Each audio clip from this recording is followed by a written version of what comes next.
From Los Angeles, the home of film and television, this is Film Music Live, a webcast featuring outstanding composers, orchestrators, filmmakers, and more from the world of music for film, television, and video games, talking about their work and answering your questions.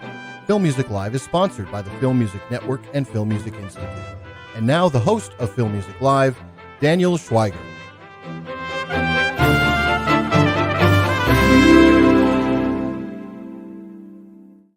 Hey everyone, I'm Daniel Schweiger, and welcome to Film Music Live, the show where you get to ask the questions to today's top composers. I'm very happy to have you here.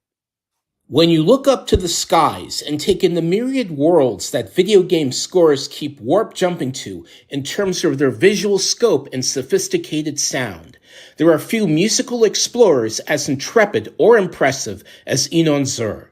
An Israeli-born child prodigy who would at first score such youth favorites in the 90s as Power Rangers Turbo and Big Guy and Rusty the Boy Robot, in addition to his prolific movie trailer scores and the Digimon franchise, ZUR made a notable leap to the burgeoning galaxy of video games in 2000 with multiple Star Trek titles like New Worlds and Starfleet Command. Since then, ZUR's talent for bringing an epic orchestral scope to first-person shooters, fantasies, and science fiction with such titles as Baldur's Gate 2, the Prince of Persia and Warhammer franchises, Lord of the Rings, War in the North, Fallout 76, and Outriders, has shown his prolific and award-winning talent at bringing a truly cinematic sound to the genre. But where ZUR has often scored epic realms, nothing quite has the awe-inspiring expanse of his new score for STARFIELD.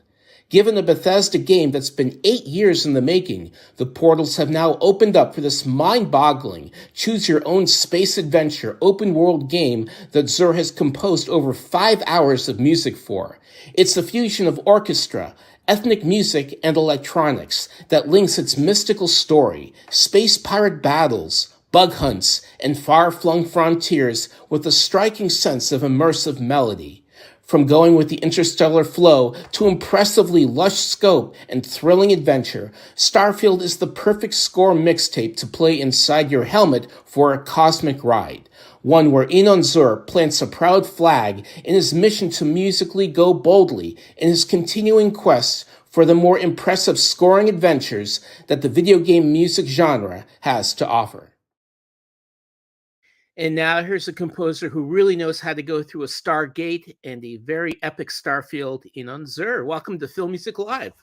Thank you so much, Daniel. It's my honor to be with you today and with all our listeners. And welcome. Thanks. So, INON, before even video games, tell us a little bit about your musical upbringing and what led you into scoring.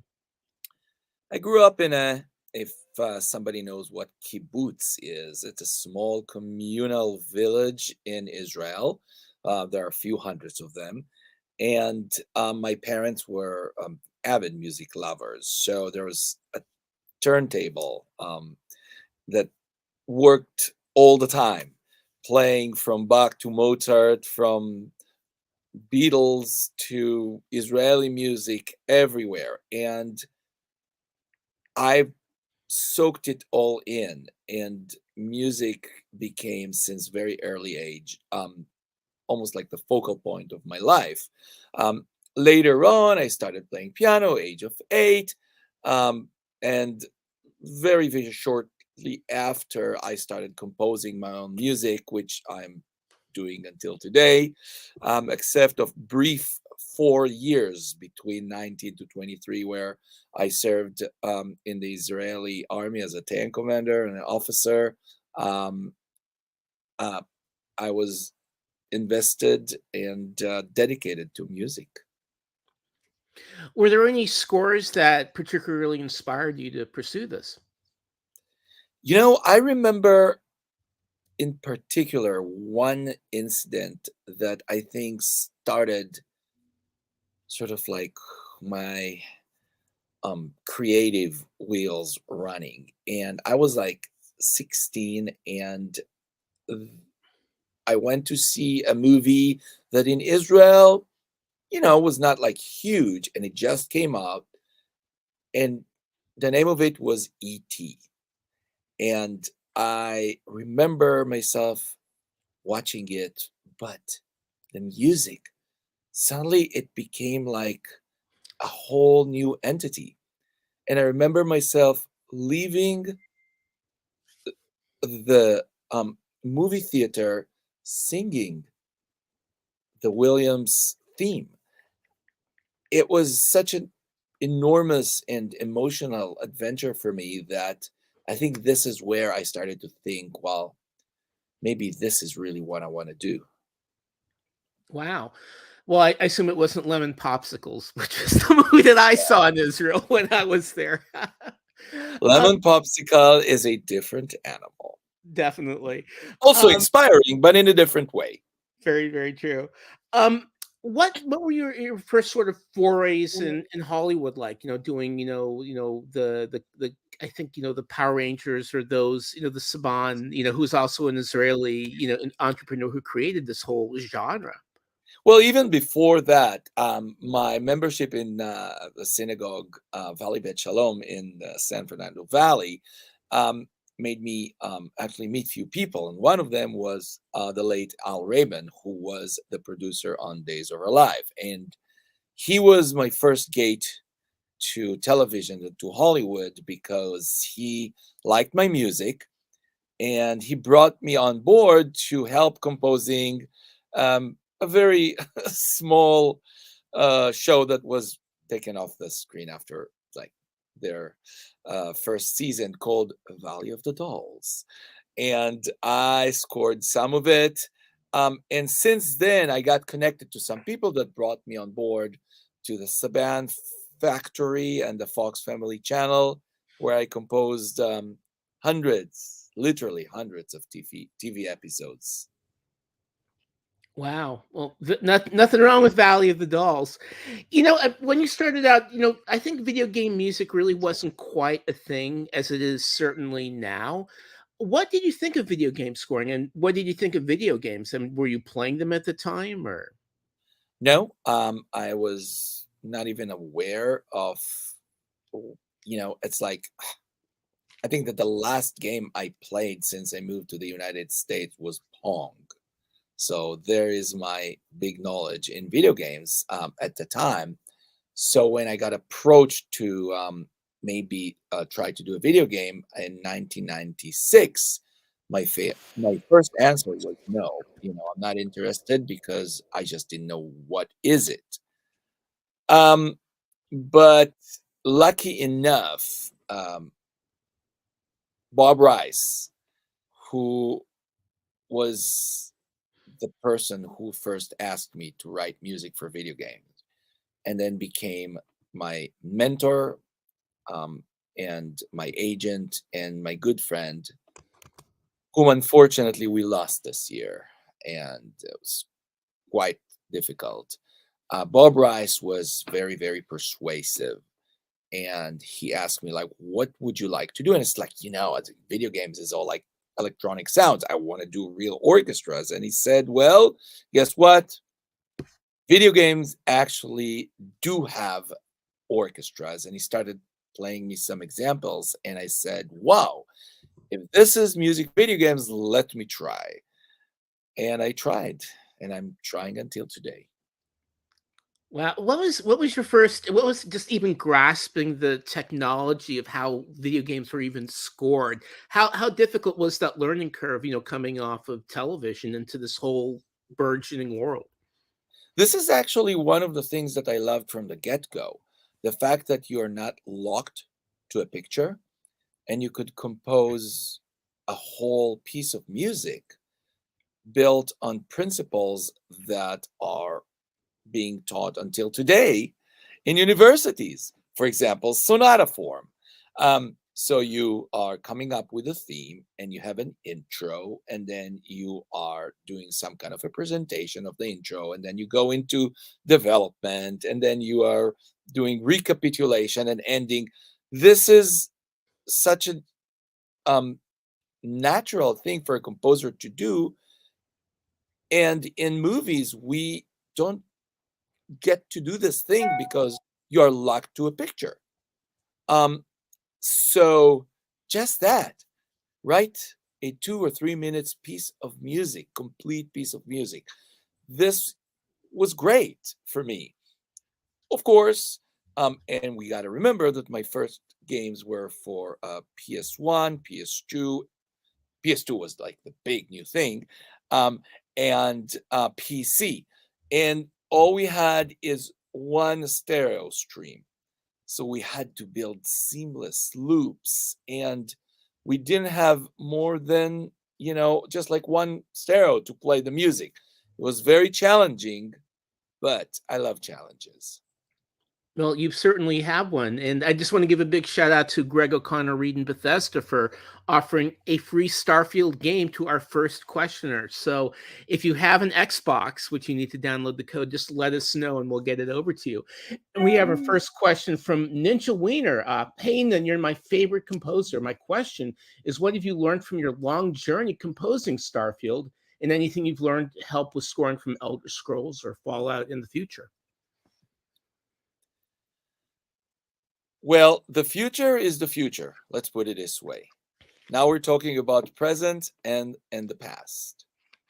I am learning from every composition, and as a composer, I approach every game like it is my first game I ever composed. It is very, very healthy to approach a game from a clean slate. And even, for example, on games like Fallout, which Fallout 76 was, I think, my fourth Fallout game, or fifth, actually, because I did Fallout Tactics before.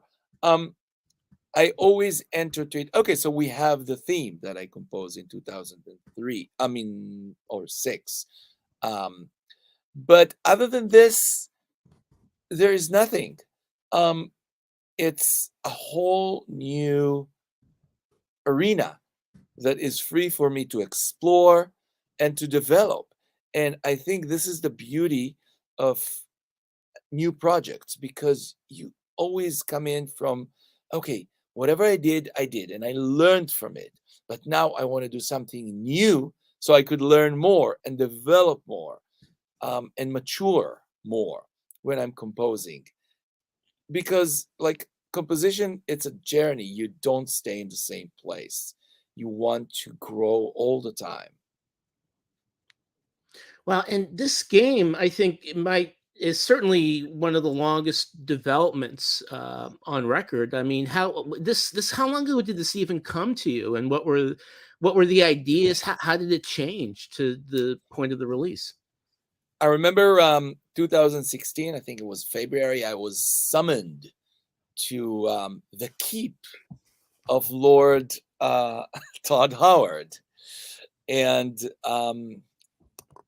he said, all right, so let's go here. This is kind of a secret. I want to tell you about a dream that I have. He didn't say a game. He didn't say a project. He said a dream.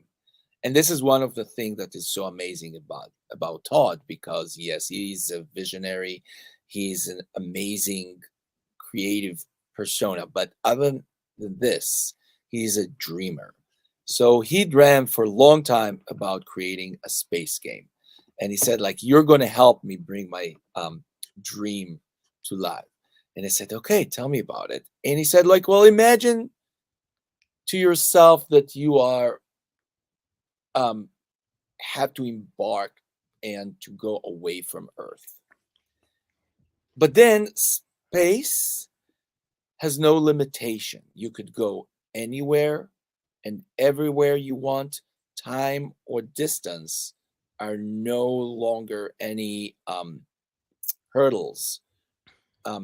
You could do whatever you want, and you could explore anything you want.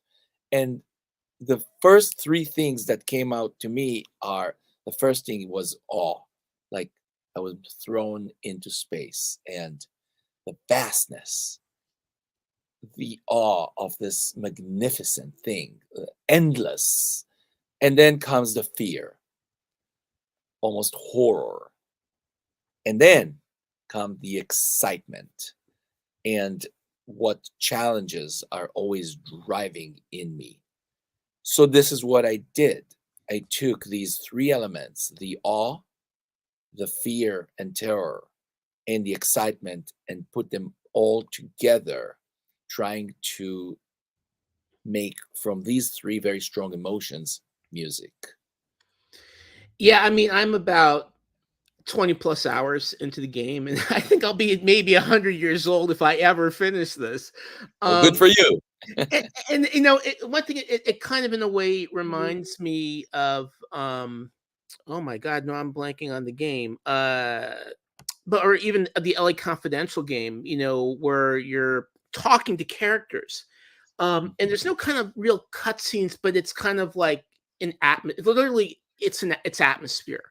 Right. It's like an atmosphere score of kind of creating, music that it can't like suddenly react to people shooting guns, or monsters jumping at you. So it's difficult, that you've done over 5 hours of music that's been released, where again it's conjuring a feeling that still has to work musically. How difficult was doing that? Or you really couldn't have your kind of traditional cutscene changes or that kind of thing because of the way the game is structured? So the way we went around this challenge is actually going for a very, very large array or scope of emotions rather than trying to cover areas in the game. Um, yes, we were trying to imagine to ourselves because remember in 2016, 17, a lot of the game, I think 80% of the game was not even, drawn yet. So Mark Lampert, who is the legendary audio director from Bethesda, and myself, along with Todd, we tried to imagine, okay, so we're writing music. So let's say that this is like an icy, cold planet, like Hoth from Star Wars. Okay, we could describe it in two ways. First, we could describe what we see, but we've chosen to actually describe what we feel when we land on this kind of icy planet. And the music goes deeper than just describe the wind and the snow and the harshness. The music actually tries really to describe what happened inside of you as a gamer when you're landing on this planet. And this is how we went from each place. Spaceship. It's not about how the spaceship sounds inside or outside. Is what do you feel as a gamer when you are inside the spaceship? Are you excited? Are you afraid? Are you in a let's go mood? Are you in like, okay, you know what? I want to fly away from here. It's really too dangerous. So just approaching elements from emotional point of view and feeling point of view gives you a much deeper sense of connection between the composer and the gamer. And I think that overall, the way I wrote the music and the way Mark integrated the music inside the game really is being built on these principles rather than really try to describe what's going on every moment and where we are. Right. It's really, strikingly unusual, but obviously it's got a really great main theme. And that brings us to our question from Louis Versinelli. The main theme for Starfield is amazing, along with the whole score. What a Thank you. powerful opening cue. Can you break down what went into creating it, the main theme of Starfield? Okay, so that's actually a great question because, see, the way the main theme starts is like with this high French horn who plays the main theme, da, da, da, da, da, da, right? So you would think that right after that, I will start, with the orchestra playing the theme, but no. I brought like three vast chords, da, da, da, right? And to me, this was like the representative of what I felt first when I was introduced to the game. And I tried to imagine what the player thinks or when what they will think when they will be thrown into it. It's the awe, it's the horror and fear, but then the adventure. And this is what I am always representing or presenting, these three chords. Now, the interesting thing about it is if you will take these three chords, combine the notes of them, you will get, for me, the ultimate space chord. And the ultimate space chord is a chord that is not like tensionous or scary, but it's also not a chord that has resolution in it. All it has is just a question or opening up a sort of like an awe element in your soul. And this is what I love the most about it. And this is how I got to do this, because the actual theme, ta-da, ta-da, ta-da, it has all these notes that are, to me, symbolizing here we are and we are embarking into something. Wow. Now, we've got a question from Ivan Sorkin, aka the Bond Music. How do you start working on a new game? Do you compose it based on the script or an alpha or a beta demo?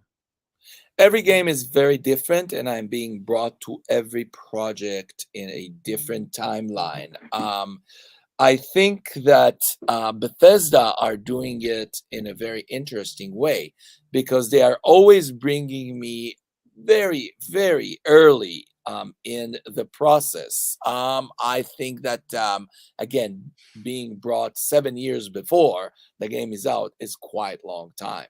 So nothing is there yet, and you are creating something that based a lot in on your imagination and the content and the story that people are telling you about the game and the feelings that people want you to create for the game, but you don't really know what the game is like specifically about.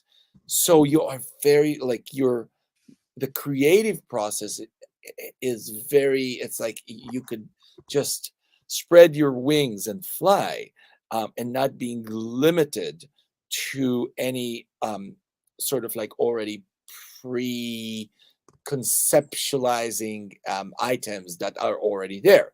However, some games brought really late in the process, and I could see the game, I could play the game, and I could write to it, which again has um, other advantages to it. So it's really up to the company and the producers to decide when they want to bring the composer in.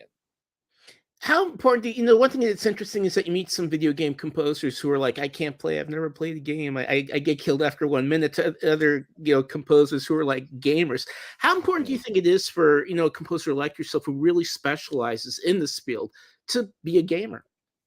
I think that composer doesn't need to be a great gamer, but I think that composer need to have passion for games. And more than anything else, I think that the composer need to know the game inside out. Um, and I could tell you that maybe I'll get killed after like 5 or 10 minutes in Fallout. Okay, but the way I know Fallout, for example, I'm just giving Fallout 4 or 76 type. I know them better than most gamers, because I think that it's a very, very important um, principle for a composer to be involved heavily in what the game is all about and what the game is carrying. So it's not about the technique of how you are administering your controller, or at the PC, the keyboard. It's more about what do you know about the game and the capability of the audio engine, for example. What can we do to maximize the potential of what we're working in to give the gamer the best and the most extensive and expansive experience? Now we've got a throwback question for you from Don Ranger Power. Hope you had a great weekend. It's an honor to meet you, Ian, and I enjoyed your work Same on the here. Power Rangers multiverse. Thank you very much. I mean, I think working on Power Rangers was sort of like my, if I did back in Israel in the army, my physical basic training, Power Rangers was my musical basic training, because we had to write wall-to-wall music, and there was at least one episode a week, if not two. So I had to become so efficient. I had to become so fast at what I'm doing. And I had to know what to do, how to do it, and to turn it in time. So after I finished these 6 years at the Fox Family Channel's Saban studios, my ability to write music to pictures or not to picture grew tremendously. I've just learned so much. And so most of Power Rangers experience for me was learning experience. I was very young and I just learned how to do it. And that was really, really exciting. Wow. What's interesting again about the game is just how well the cues flow from one to the other with the game engine. Is that just something like when you're writing that you maybe have to end something on a similar key, just to ensure that there will be a flow, seamless branching between the music, as opposed to having a really discordant segue or something like that? There are lots of discussions between the composer and the audio director of what we're doing, but a good audio director will know exactly what to ask for from the composer. Let me give you an example. When you in Starfield, for example, you are inside a spaceship, and there's lots of background noise, but there is one hum, which is the exterior sound of the engine. Now, it happened to be that the hum is somewhere around E, the you know, the note E. So most of what I did for the interior spaceship music is in E, because I wanted actually the music to be part of everything and not to go against it. So this is just an example how an experienced audio director can ask for something that later on will become, oh, of course, this is how it is. But if we don't know it, or if the composer doesn't know it, then it becomes a problem. Wow. Now we've got a question from Demetris in Greece. You're one of my favorite composers. My favorite Thank of you your so much. scores. By the way, my roots are from Greece, so here's to a fellow Greek man. Well, he says that one of his favorite of your scores is for Fallout Tactics. You can talk a little bit about your ideas for that particular game. So the story about Fallout Tactics is to me tremendous. In fact, Fallout Tactics was one of the games that changed the whole way of how I'm perceiving and looking at games and music for games. It is one of the most important games in my career that I created, and there are a few reasons for it. First, the attachment to Fallout, but more than this, I remember that at this time I did some sci-fi Star Trek games, and then I also did some RPG games like Icewind Dale, Lionheart, Baldur's Gate, and others. But then Interplay, who was the studio behind all these titles, told me that they're doing a very different game based on Fallout 1 and 2 called Fallout Tactics. And they said to me that they don't really have any ideas of how the music needs to sound, except of there's no music because the world is shattered into pieces. How can we reflect it? And this is what got me going. So, for example, I brought musicians to the studio, but I did not put music in front of them.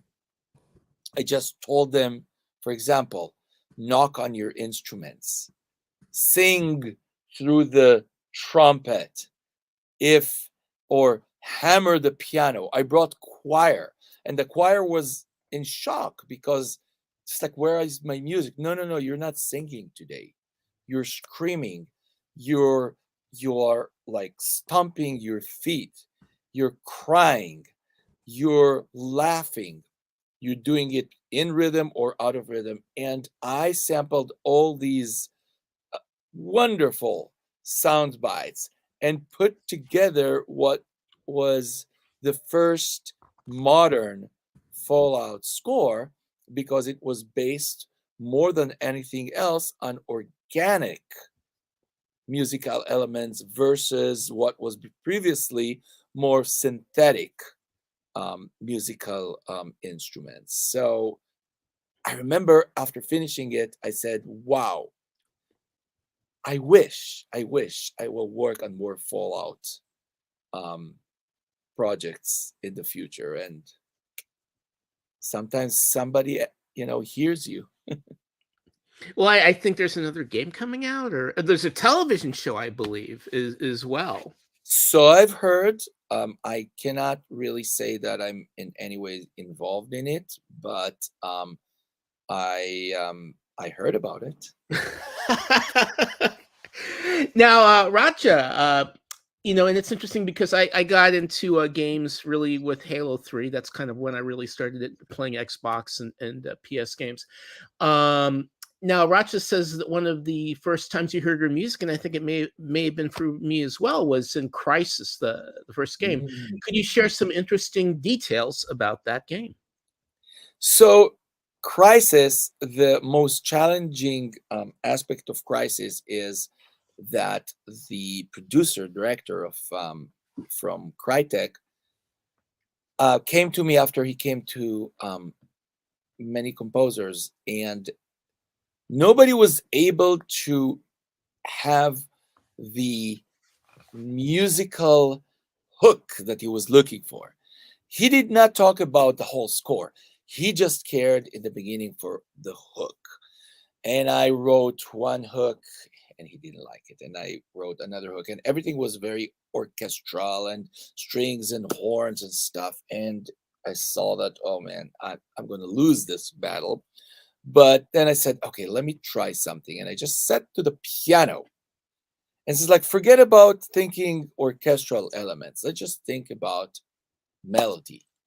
And what could be like the simplest, almost fanfare-ish thing that will bring you in? And it's like, da-da-dun, da-dum. It's like, oh, okay. So I just sent him like a little piano playing, da-da-dum, da-dum. He said, okay, this is it. It's like, you sure? It said like, yeah, this is it. This is great. It's like, okay. And that's how I started on Crisis. Wow. Have you ever been in the situation, I imagine, they bring you in pretty early with games, like where you actually played a game or kind of testing it out to get inspired, and maybe That's actually a great question. And there was one game in particular called Man of Valor. Man of Valor is a universal game that I did, close to 20 years ago, I think. So sort of like beginning of the 2000s. And I remember that Vivendi really wanted me to really play the game all the time. So they brought to my studio a debug unit. And this was one of the first and actually only time that I was composing and playing. This is, by the way, where I really got good at shooters, because I had to play so much that, man, I became really good. And that's why until today, shooters is something that I'm doing pretty well, because, Man of Valor. So I actually had the possibility to write a piece of music, shift it right to the debug unit, and then play it. It's very rare. It almost never really happened, but this is a time that it did happen, and it was really fun. Wow. Um, Now, another person on this thread remarked that Dragon Age was really kind of music that was so good it inspired him to get into gaming itself. What your recollections about that one? Dragon Age, wow, that was again one of my breaks in the industry, because again I did a lot of um, titles before Dragon Age, but Dragon Age was something very special. And there was a demo call, and many composers came and wrote demos. And I wrote something, and I thought, okay, this is pretty good. And it went back and forth with the um, audio designer and director, and he said, well, this is pretty good, but I still feel that I'm missing something. And then I said, okay, how about we'll do like a vocal improvisation in front of the theme? And it's like, I don't know. And then I brought Aubrey Ashburn, who became later on the singer for Dragon Age 1 and 2. And she actually improvised with me in the intro of this piece. And this, I believe, changed the whole thing. And after that, it's like, whoa, if this is, I start really to like it. So how about we will record it live? But there was no budget. So I brought like few musicians to my control room here, and we recorded them. And then I sent it to BioWare, and after a month or so, they came back and says, like, we have two pieces of good news. It's all right. Two is better than one, you know. So they said, first you got the gig, and I said, great. But then they said, whatever you wrote, this is the main theme. So you don't need to worry about the main theme anymore. So this is my recollection for the Dragon Age world. Now, Dale's got a question. What are some interesting ways that you and your audio team approached recording, editing, mixing, stemming to maximize what could be randomized within the game engine? Well, in today's game engines, the sky's the limit. There are many engines like Wise, for example, and others, and Fmod and others that could, they don't do the work for you, but they're so advanced that these engines could help you maximize the potential of integrating music inside the game. So the composer, in many cases, needs to deliver stereo piece, but then lots of stems and particles from the piece. But then you insert it into this engine, and you could give few sort of like codes or commands, and this thing is like magic. It just knows what to do. There's some AI involved, not a lot, but some AI involved, and it's like day and night, you know, between how we started with integration of music and how it's being done today. It's quite massive. You know, one thing that's really interesting about Starfield is that in a way it's almost kind of like a space documentary, except it's outer space. And you I don't know if you'll ever go hiking or anything like that, and just kind of are walking around nature, because that's really kind of a big component of the music. Is you could literally just go to a point and just start walking around.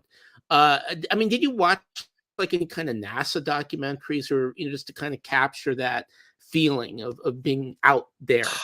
No, because Starfield was very challenging in a way that it's not we had to find the musical balance between creating something that is out of this world not even futuristic. I wouldn't say futuristic, because as far as we're concerned, we wanted the player to feel that it's not happening somewhere in the far future, but it's actually happening here and now.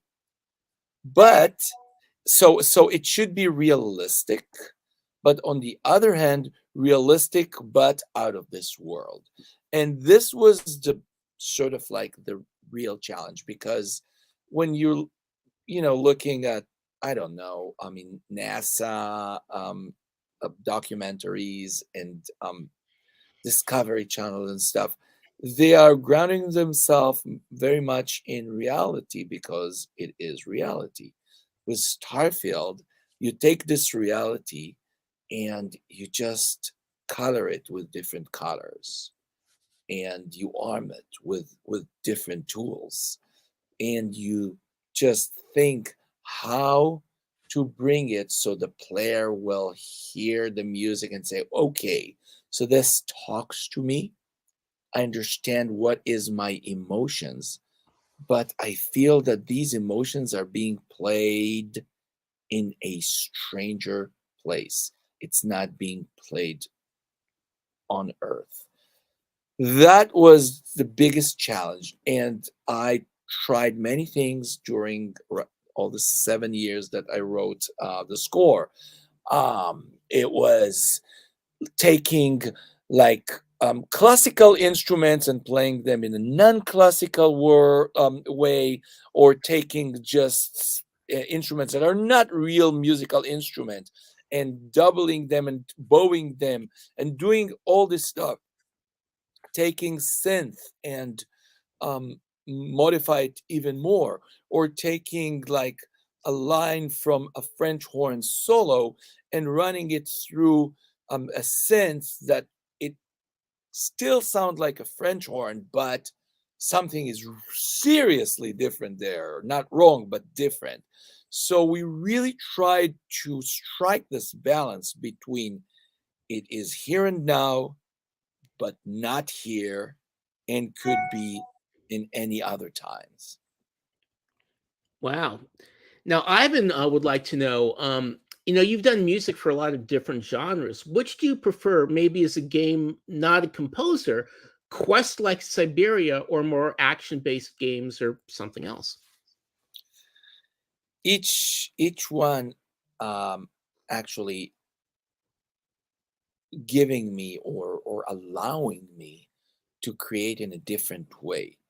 What I like more than anything else is variety, because variety gives me the option to be developed in different ways. So when you push the limit only from here, let's say that I would do only sci-fi, then I will get really good at one thing, but here it's all very, very narrow.